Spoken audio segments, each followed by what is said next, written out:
O Brasil sofria uma de suas piores crises. Greves sobre greves, ameaça de guerra civil, caos quase incontrolável, deterioração econômica e financeira, indisciplina invadindo os quartéis, inflação galopante, forçando para o alto, praticamente a cada semana, os preços de tudo.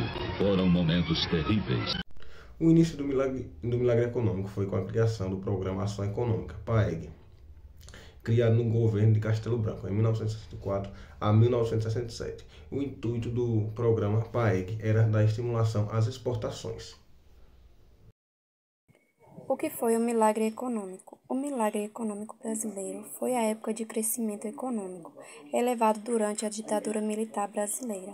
Teve início em 1969 até 1973, também conhecido como Anos de Chumbo.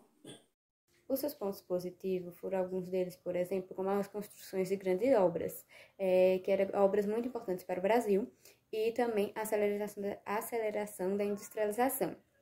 Porém, teve muitos pontos negativos, porque teve o aumento da pobreza, o aumento da inflação. Eles investiam pouquíssimo em questões de saúde, educação e várias outras questões sociais.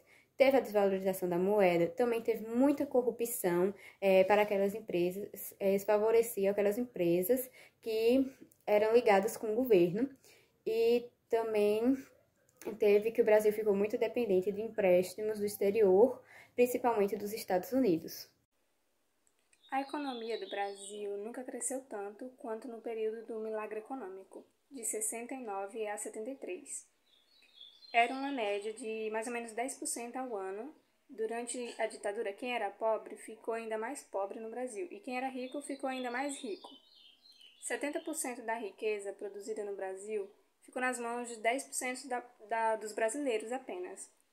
Os salários dos trabalhadores brasileiros foram achatados, porque houve um arrocho salarial, e a ditadura proibia também as greves e reprimia os sindicatos. Depois que os militares entregaram, o salário mínimo era de 50% menor do que quando eles assumiram. E demorou aí na base de 30 anos para corrigir esse erro e colocar o salário mínimo no mesmo patamar de antes do período da ditadura.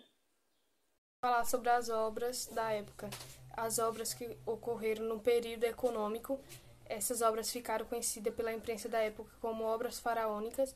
Entre elas podemos falar das obras das rodovias, que uma delas é a rodovia que une Pará e Paraíba, e a rodovia do Rio-Niterói.